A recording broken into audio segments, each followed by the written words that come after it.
Hi everyone, welcome to another edition of the J&J Show. I'm Jose Castillo along with my friend Joseph Molnar. There's a lot going on right now in the world of politics.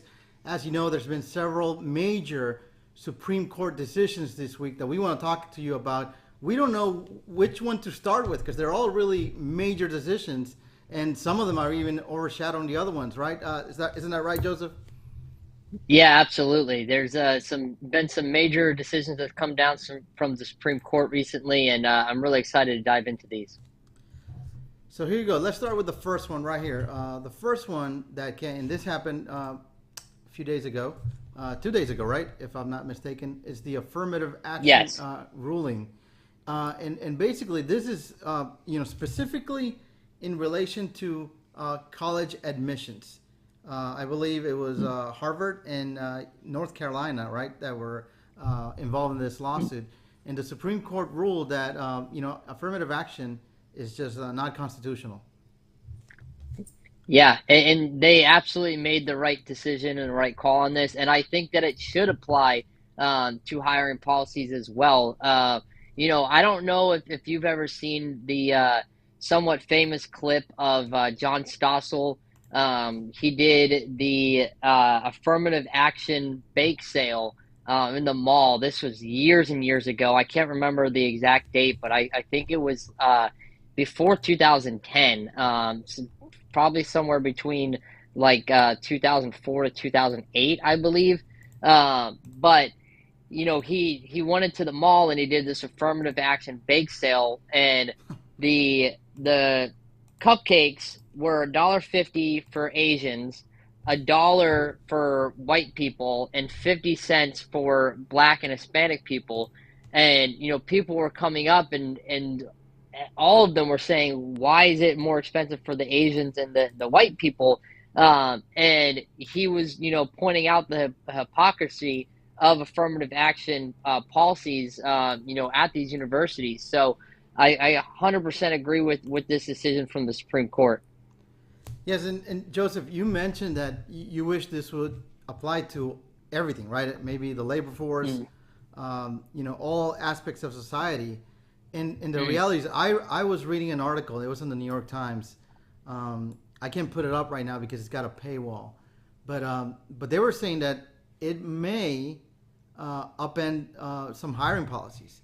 So mm. because the Supreme Court struck down these practices when admitting students into college that are basically discriminatory, that there's now this fear, I guess you could say, in these, some of these corporations, especially the woke corporations, who Mm. do nothing but practice, affirmative action in their hiring, in their diversity policies and whatnot, right? And they fear that, okay, well, this might come down to the corporate world, so we need to Mm. just start hiring based on, someone's skill level, not based on demographics. Well, and here's the funny thing about that is nothing is stopping them from still hiring based off of skin color and other things. It's just the government telling them that they need to do this more. So it's more the government forcing them to do it. But these woke corporations, if that gets removed, they can still do that. That's their right to hire whoever that they want to hire. So their so-called fear is just pure nonsense because if they are in position and in power, they can still do it themselves. So they don't need the government to tell them, hey, you need to hire someone based off their skin color instead of their merits and their accomplishments. So they can still practice their woke nonsense and their woke ideology. But of course, being liberals and being cheap, there's a lot of things that they can't do without their government telling them what they can and can't do. So it's funny to watch them, freak out about it. Yeah, as a matter of fact, hold on. This is one thing I wanted to share with everyone before we go into this student loans. I'm not a stock broker or an investor that I cannot provide you advice. But I would say this: if you have not invested in a company that makes tissues, I think this would be a very good time right now to go invest in some Yeah. Kleenex, because there's definitely some liberal tears that are going to be shed out this week, I believe, this weekend, as Yeah. people start learning about these news, especially this one. The Supreme Court also rejected the Joe Biden's student loan forgiveness plan. I mean, this was just kind of like common sense, is it not? Yeah, absolutely. Look, as someone that has taken out student loans myself, I 100% agree with this ruling as well. It is absolutely insane to me to think that I would take out a loan and expect someone else to pay for it. And there was a tweet, I can't remember off the top. Oh, it was Chris Hayes from MSNBC who said that the Supreme Court just made you $10,000 poorer, which makes absolutely no sense because I don't have $10,000 for the Supreme Court to take. So the tweet in itself is absolutely bonkers, but that's the tweet that he put out regarding the student loan forgiveness plan, trying to say that somehow this decision makes me $10,000 poorer. I was unaware that I had $10,000 in my bank account that the Supreme Court just took out. But hey, that's just me. I don't think he has a clue what he's talking about. So yeah, I'm really happy about this. I don't think other people should have to pay for me taking out a student loan. Well, and the issue is this: why are these people in debt, right? They go to the government, and the government says, yes, of course you can go to college and get a loan, an $80,000 loan to basically study gender studies, or the reproductive system of the grasshoppers in the rainforest of Honduras. Like, who cares? You know what I mean? It's these loans that are going to serve no purpose for you in life. You're not going to be able to pay those loans back. So it's basically a government-created problem, and then now they're trying to solve it by making us pay for their loans, which is just, it doesn't make any sense. So if You know, any, go ahead. oh, go ahead. No, go ahead. No, yeah. If anyone was going to be made poorer, was the rest of us, right? Who are going to have to pay the bill for these people who take out these loans in an irresponsible manner. Yeah, absolutely. I took German in high school, and back in the 2000s and everything, they actually had a plan in place where the previous people that had graduated, the alumni and alumna of their universities and stuff, they actually donated money to help the universities, which then allowed the new students coming in, to attend those universities. Now they had to change that plan a little bit, and now I think it was about $200 that new students had to pay because the donations, started not coming in as much. But I really liked that plan and that structure on having previous alumni and alumna actually donating money, to help out those students.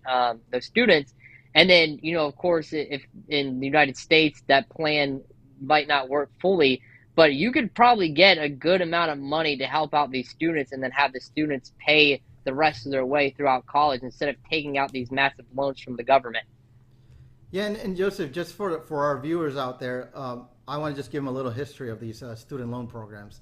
It all started back in the '60s when there was a space race, right, with the Russians, and we were concerned that they sent a satellite into space before us. So we were concerned that they were winning.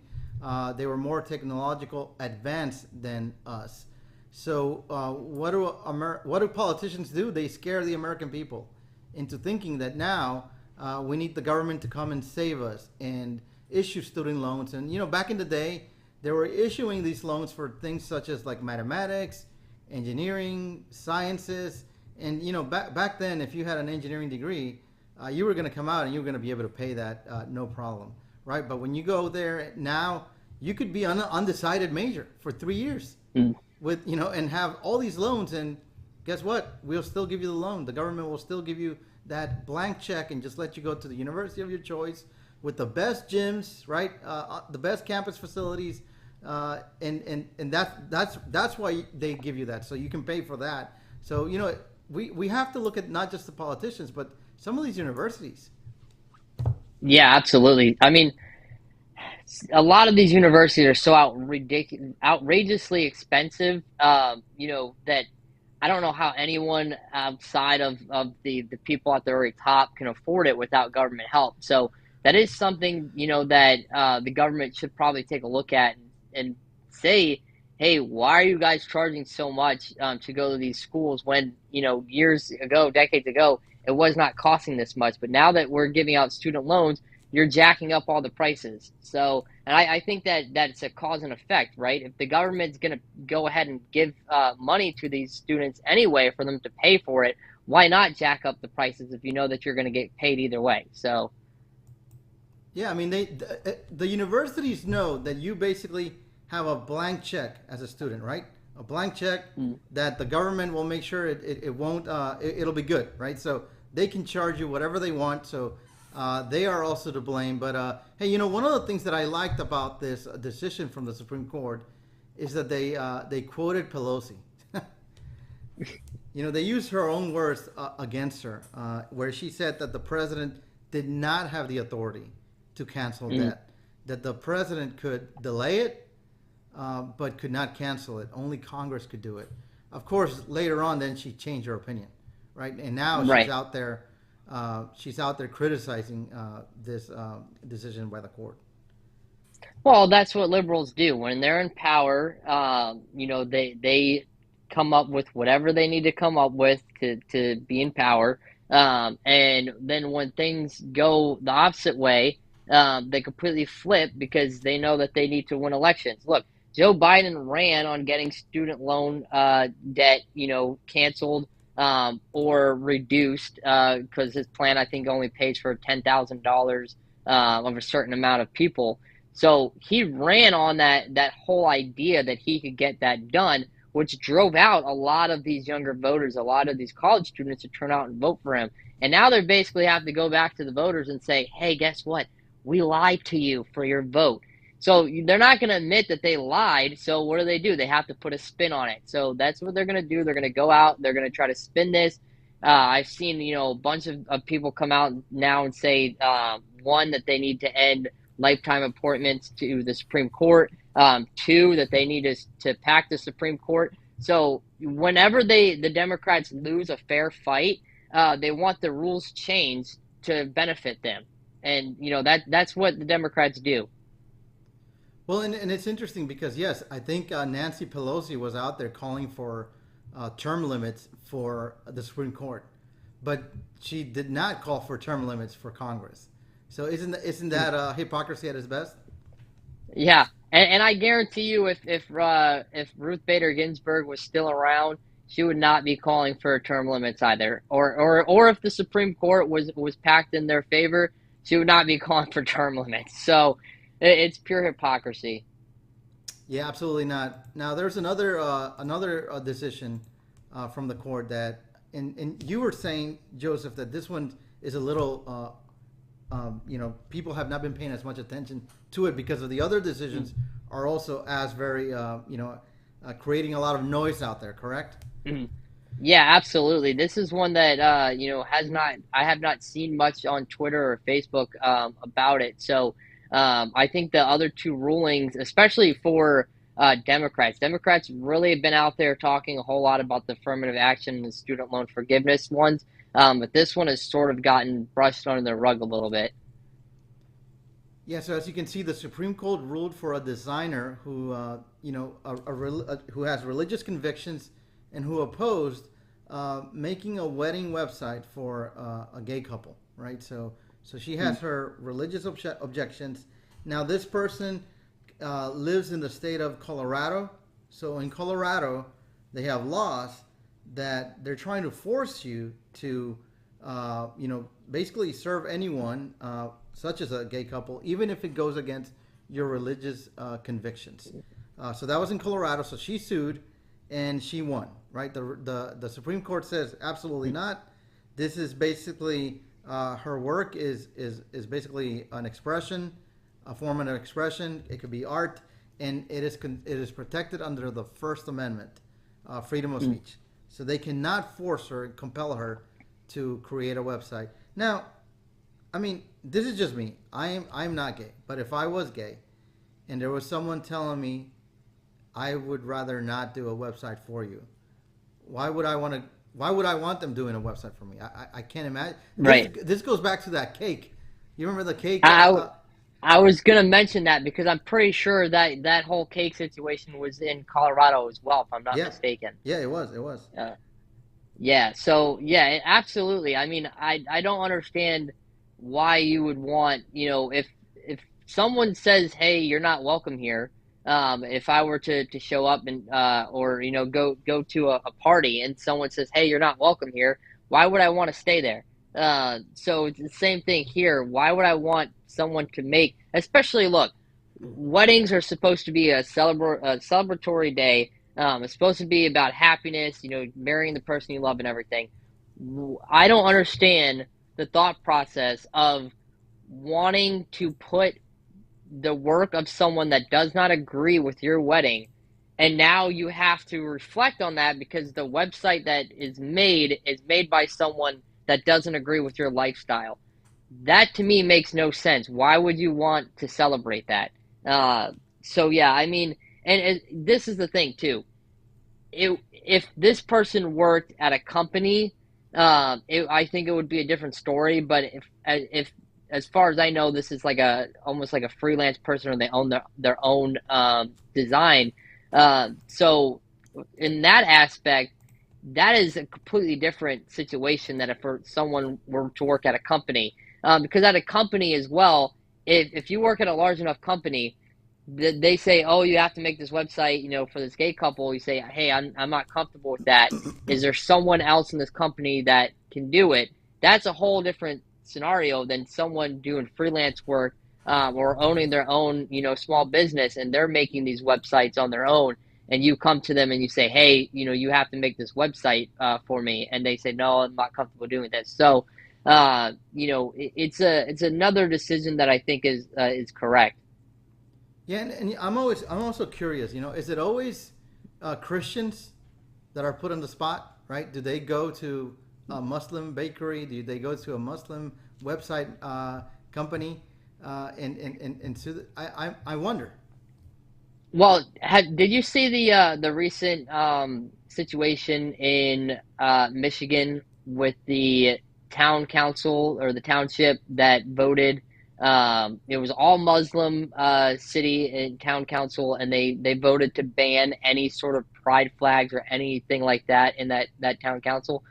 It was Yes, pretty much pushed to the side because Democrats didn't really want to talk about it a they whole lot. don't. If that was a Christian town council, could you imagine if that Oh, happened in it's the bigot Alabama? town council they call it. Yeah.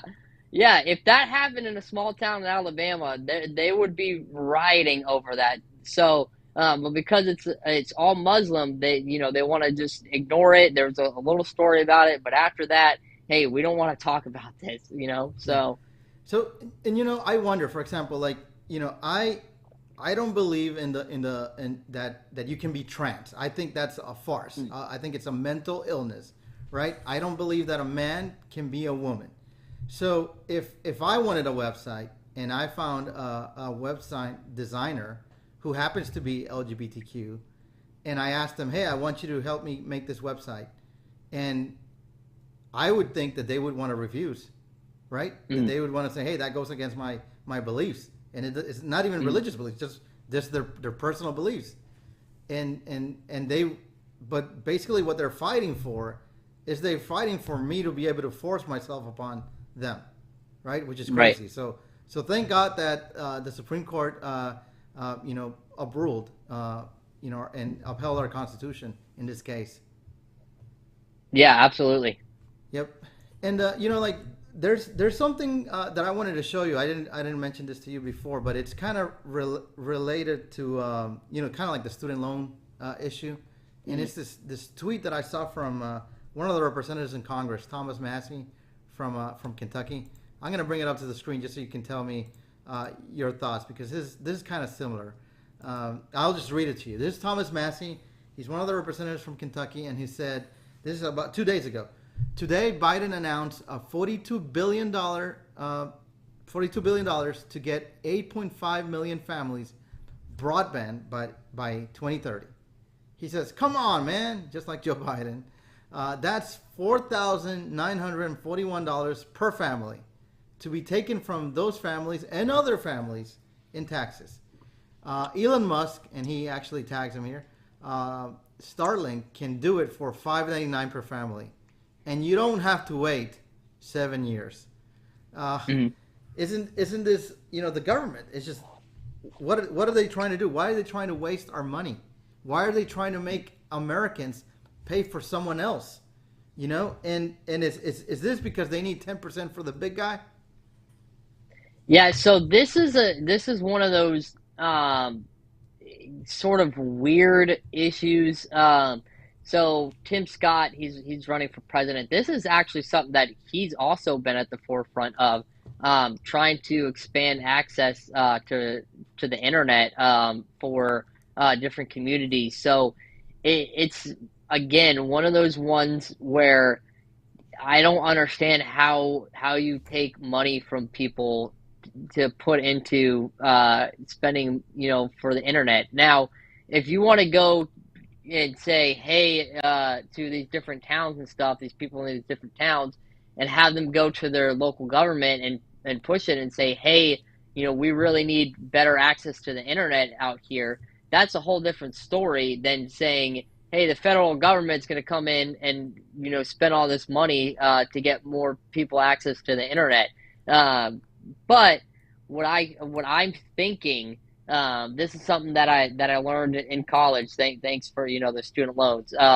But there there's the whole deal with the infrastructure. There's a ruling from the Supreme Court decades ago. It was actually about dolphins. Dolphins are actually protected because they are considered like traveling. They can travel between states. The commerce law, that's what it's called. So because of the commerce law, technically they're considered protected because they travel the different waterways and stuff.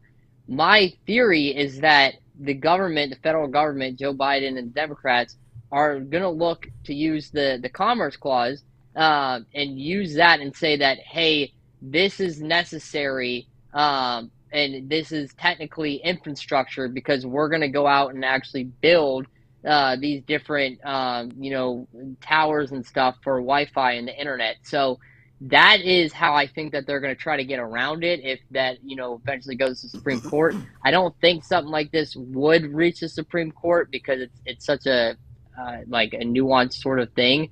But yeah, it's interesting. Like I said, Tim Scott's been sort of at the forefront pushing this as well.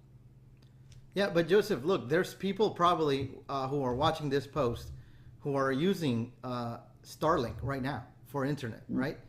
So this is already there, and it's $5.99 per family. Why do we have to spend $5,000 basically when the technology is there? There's no need to go set up the infrastructure if it's already there. The private businesses created it. Elon Musk did. I think you and I both know the answer, and it's because it's run by Elon Musk. And Joe Biden and the Democrats are not going to partner with Elon Musk after everything that he's done and said against Joe Biden and the Democrats these last couple of years. So they would rather make us suffer than do the right thing. Yep. Now, Joseph, one before we end the show, I want to ask you this because these were Supreme Court decisions, right? So we had affirmative action gone. We had student loan forgiveness gone out the door. Religious freedom upheld. Which one of these issues are the Democrats going to grab on and try to fight us back with in the upcoming election? See, it's tough because I've seen a lot more on the affirmative action stuff that I've seen on the other two. However, I don't think that the affirmative action you can really use in terms of messaging. It's really hard to take that and put it into effective messaging. So I really think that because look, the voters that care about that, they're either solidly in the Democratic camp or solidly in the Republican camp, the ones that they're going to reach for the affirmative action, they're already voting for the Democrats. I don't think that's going to turn any sort of independence, towards their cause. So I really think that they're going to focus on the student loan forgiveness. They're going to try to push out the young voters, the college students again. That's my theory on that, is that it's really going to be focused on, hey, Republicans, want you to suffer. They want you to remain in debt, yada yada. Democrats are here to save you and bail you out, once again. So I think we're going to see a lot of the student loan forgiveness stuff creeping its way back up. Yeah, I'm actually gonna bet that it'll be the affirmative action. They're gonna be telling people that, hey, they don't even want you to get educated.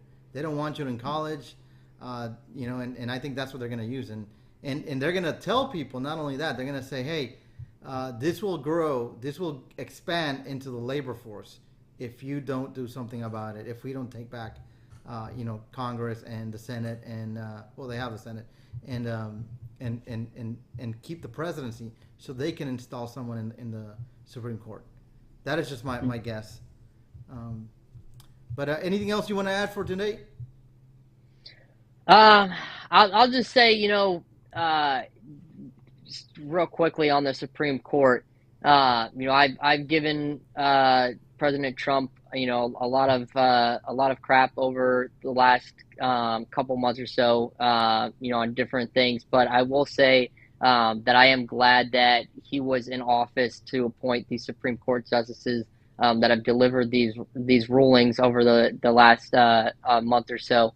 I think he was helped by, Mitch McConnell, as much as our base doesn't like Mitch McConnell. But if it wasn't for him, Barack Obama would have gotten, I think it was Merrick Garland, into the Supreme Court back in 2016. So, but I will say I'm really, really happy that he was president when we had to have that choice of those three Supreme Court picks. And I'm really glad that they're, upholding the Constitution.